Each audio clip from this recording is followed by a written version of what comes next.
Alors l'aventure a commencé il y a maintenant 23 ans et les motivations étaient plus servir en fait une diaspora, servir les Ivoiriens en information. C'était une plateforme où il fallait réunir tout le monde pour pouvoir échanger, discuter, euh, commenter l'actualité et se divertir.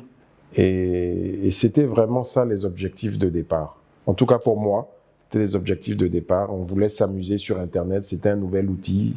C'était sympa de retrouver ses amis qui étaient de l'autre côté de l'océan. Et donc c'était une plateforme de jeu, un peu, en quelque sorte. Je pense qu'à l'époque, pour nous, c'était de constituer une audience. Constituer l'audience. Et puis, on était content de savoir qu'il y avait du monde derrière le produit. Mais comment on allait faire de l'argent? On soupçonnait la publicité, mais comment ça allait se faire concrètement? Moi, je ne l'avais pas vu dès le départ. Et ce n'était pas mes motivations personnelles, même si c'est vrai qu'il fallait qu'on en gagne. C'est Daniel, en fait, qui a eu la vision, en fait, du modèle économique.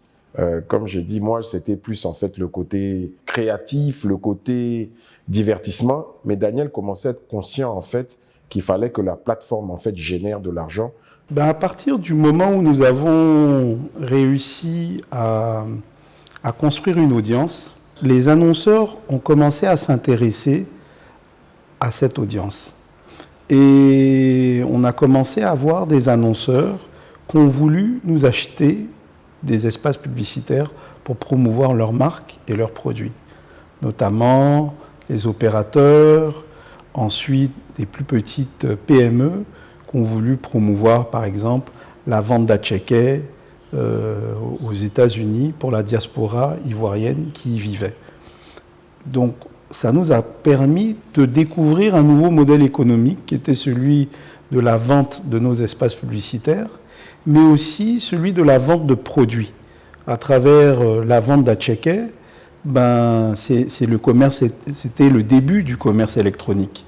Ceux qui vivaient à l'étranger avaient été bancarisés, avaient des moyens de paiement et ont pu passer les commandes d'Atcheke à travers le site. Et ensuite, ces produits ont été délivrés par des prestataires à ses clients. Il faut rappeler que cette aventure, elle a commencé lorsque nous étions encore étudiants aux États-Unis. Et à cette époque, Internet était un peu plus développé aux États-Unis. Donc on avait accès à Internet à l'école.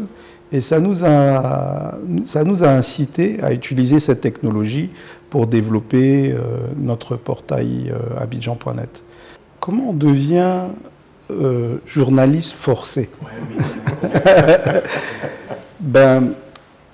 D'abord, je pense que notre approche a toujours été d'essayer de créer du contenu et essayer au maximum de rester le plus neutre possible et de ne pas prendre de position sur le contenu qui était produit.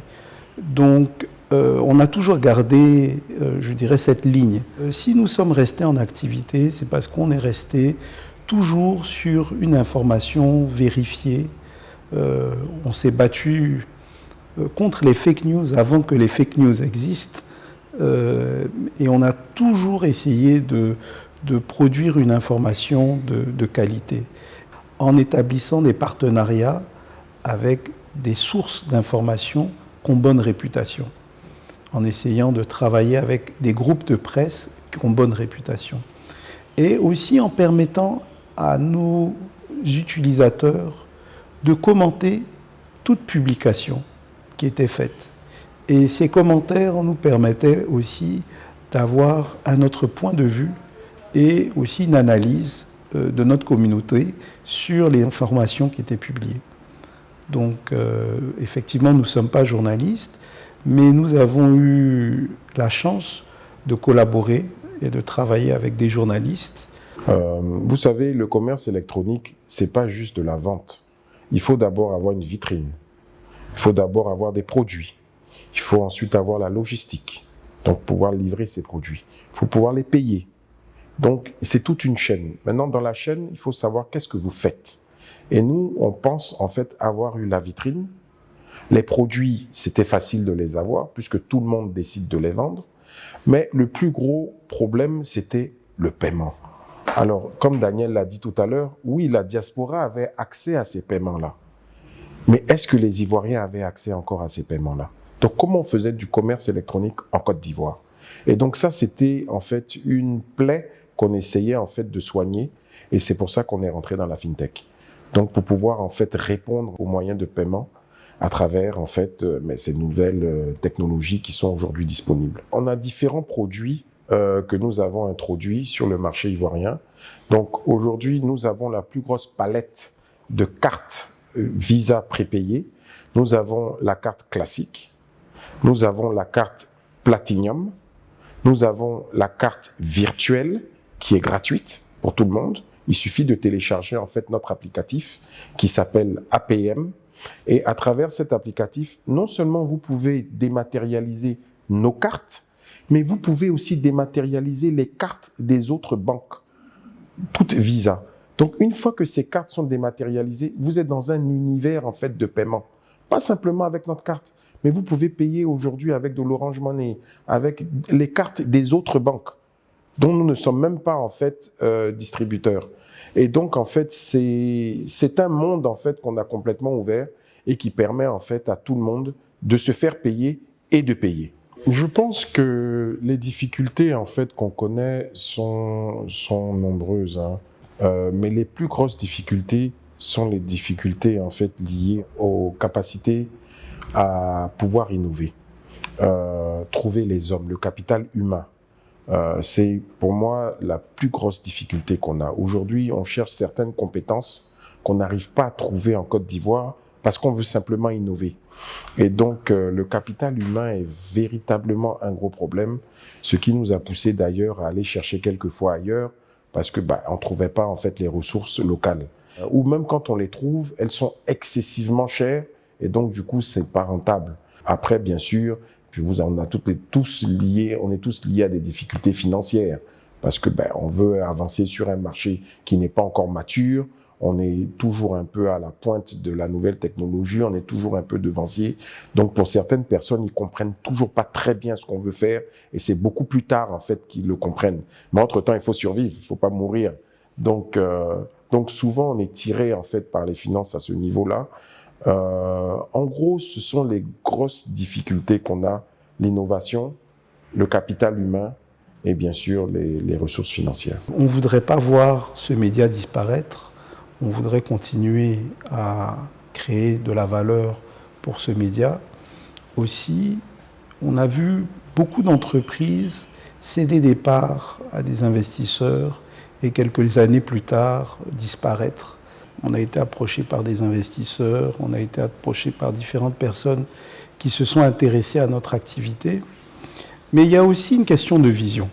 Je pense que le produit d'Abidjan.net, c'est le fruit de notre travail, mais c'est aussi la contribution de tous ces internautes qui se connectent tous les jours et qui sont satisfaits du travail et de la qualité de nos services. On veut continuer à développer nos services et nos produits et on est toujours à la recherche du bon partenaire qui pourrait nous permettre d'aller plus loin. L'argent, c'est important, mais derrière, en fait, un rachat d'une société, surtout d'un média, c'est une certaine influence sur une audience. Donc, peut-être que s'il y a un changement de propriétaire, la vision ne sera peut-être pas la même. Et on n'aura peut-être pas la même audience après cela. Donc c'est trouver le bon alignement et le bon partenaire. Et pourquoi penser qu'il faut qu'on nous rachète? Peut-être qu'on peut racheter d'autres médias. Les belles années sont en train de commencer. C'est pour ça d'ailleurs que ce livre s'appelle « Une histoire d'avenir ». C'est une histoire que Venance et Faustin Ouman racontent sur notre parcours. Et ce qu'il faut retenir, ce sont les difficultés que nous avons connues pour ne pas que les entrepreneurs refassent en fait les erreurs que nous avons faites. Donc c'est pour nous un guide que nous mettons à la disposition des Africains, du monde même, pour pouvoir entreprendre. C'est notre histoire qu'on raconte, ce sont les pièges qu'on a connus, ce sont les erreurs qu'on a faites, qu'on voudrait que les autres, en fait, évitent de faire. C'est ça l'histoire d'Abidjan.net, c'est ça l'histoire des digital entrepreneurs que nous sommes, et c'est aussi l'histoire d'une passion. Donc, c'est de montrer, en fait, à ceux qui veulent entreprendre qu'il faut qu'ils soient passionnés. Et je pense que ce que Venance, Conan et Faustin et Ouma ont voulu aussi traduire, c'était vraiment que c'était possible. C'était possible d'entreprendre, car nous l'avons fait, et je pense que tous les Ivoiriens peuvent le faire, quel que soit leur niveau, quelle que soit leur religion, quel que soit leur sexe. Parce que je pense que depuis que nous sommes rentrés dans les moyens de paiement, il y a une ouverture, en fait, illimitée qui est présente. Et vous ne pouvez pas savoir la satisfaction, la joie et le désir de vouloir se lever en fait chaque matin et de venir au bureau pour pouvoir conquérir en fait ce marché, cette place en fait qui est disponible.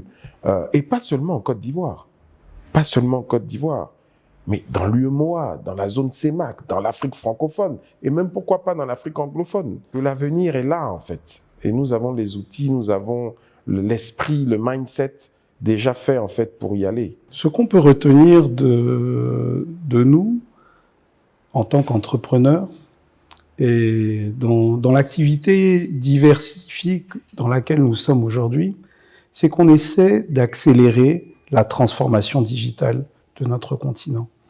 Donc nous sommes des acteurs, nous essayons à travers la technologie d'améliorer nos processus, d'améliorer l'efficacité de nos entreprises, d'améliorer l'efficacité de cet écosystème pour qu'il soit plus performant.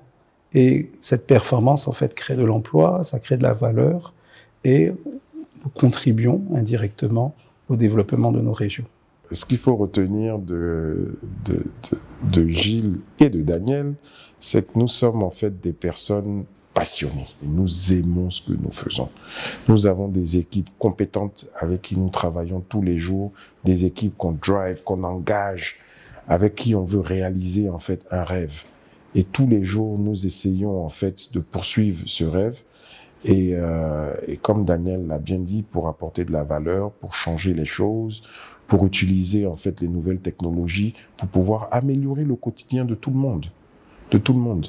Et c'est possible parce que nous sommes passionnés, parce qu'on aime ce qu'on fait, parce qu'on est des amis proches, qui partageons tout, qui partageons des visions, des valeurs. Et je pense que c'est ça qui est important en fait, sinon on ne peut pas avancer.